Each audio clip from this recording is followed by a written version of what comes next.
Hey, what's up? John Sonmez here, and today we're going to be continuing in the second video in the series I'm doing on Seneca's moral letters to Lucilius. You can check out the playlist here. Make sure you subscribe so you can get all of these. Basically, what we're going to be doing is reading through these, and I'm going to be giving a commentary, my commentary on these. I think these are really good Stoic letters, and I highly recommend that you go through them all. So start at the beginning of this playlist if you want to get them all.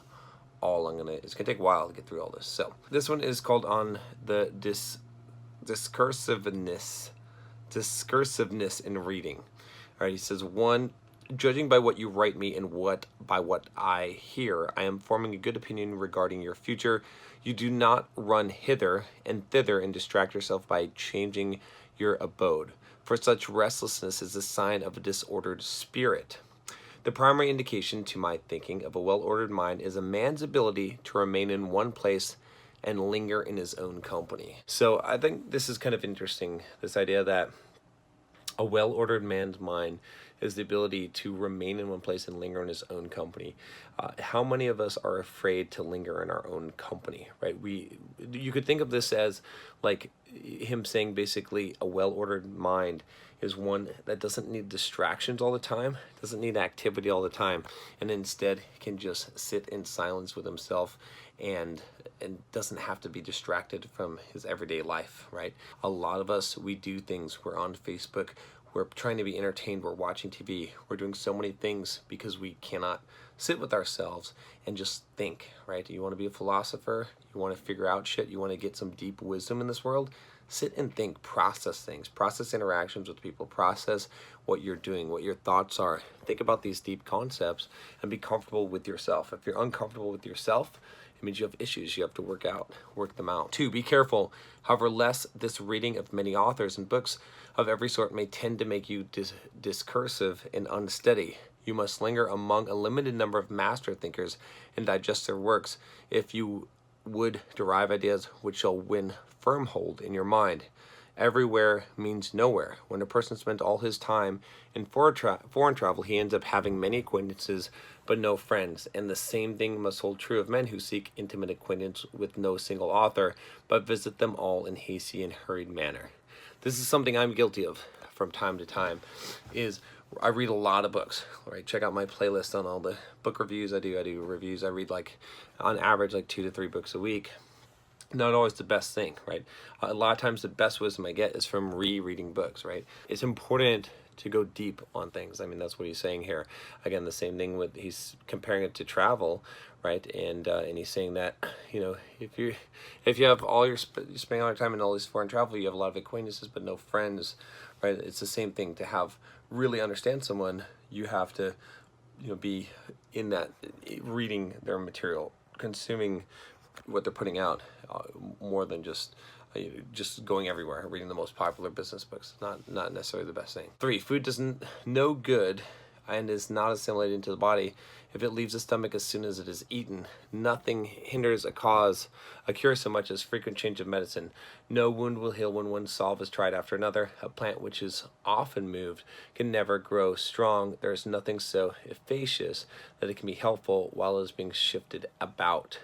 And in the reading of many books is distraction. So again, another way of saying this, but some more wisdom here, just in this idea of this, so many times it's tempting in life to try all these different remedies, to try this, try that, but what you need to do is you need to stick with it. You need to stick it out. I'm taking Muay Thai classes, right? And I could be like, oh man, this just isn't working for me. I should try karate. I should try kung fu. I should try jujitsu.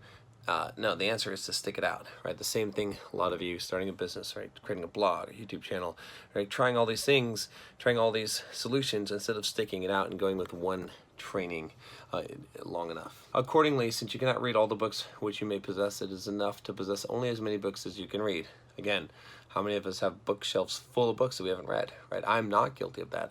If I have a book, I pretty much read it, but it's better to have just enough books that you can read. There's no point in having all these books if you're not reading them, getting benefit out of them. 4, but you reply, I wish to dip first into one book and then into another. I tell you that it is the sign of an over nice appetite to toy with many dishes, for when there manifold and varied, they cloy but do not nourish. You should always read standard authors, and when you crave a change, fall back upon those whom you read before. Each day acquire something that will fortify you against poverty, against death, indeed against other misfortunes as well.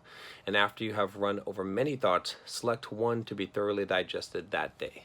So again, the same thing he's saying here, and he's using a comparison to food of like dipping into all these dishes, and instead of, he's saying when you crave a change, go back to one that you've read before that you know, right? We're always looking for the new thing. We're always looking for to try all these other authors, or maybe this person is going to offer the solution, but you know, you sample, but then you pick one and you stick with it, right? And that's so important. It's important in business, it's important in life, it's important in relationships, is that you have a wide array. You're not just like being forced down a path, right? But eventually you need to pick something and go deep with it. All right, he says here, number 5, this is my own custom from the many things which I have read. I claim some one part for myself.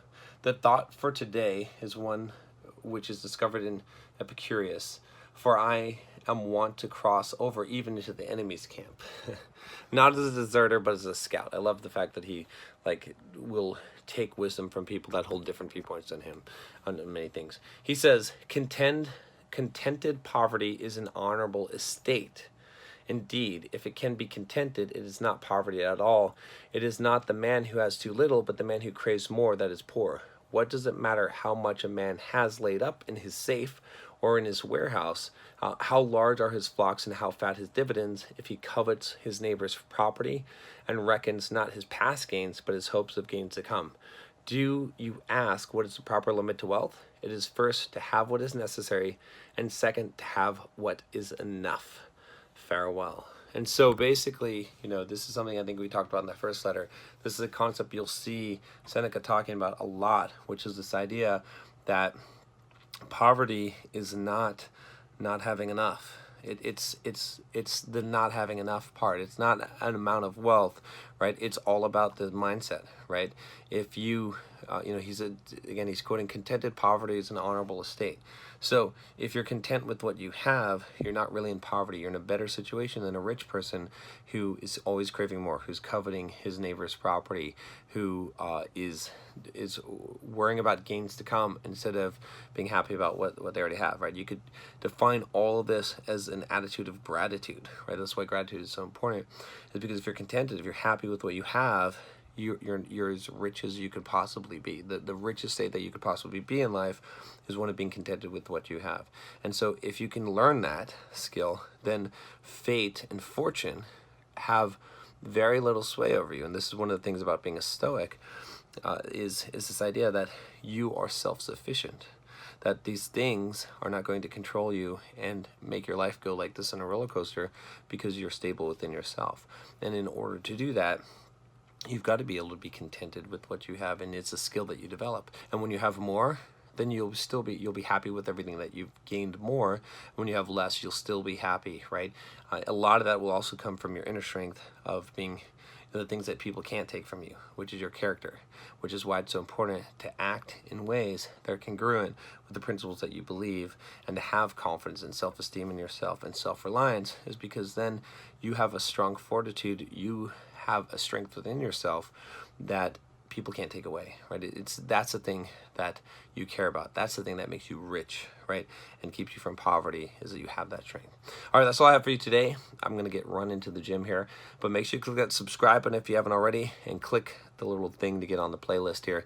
Make sure you get all of these videos on the moral letters to Lucilius. I'll talk to you next time. Take care.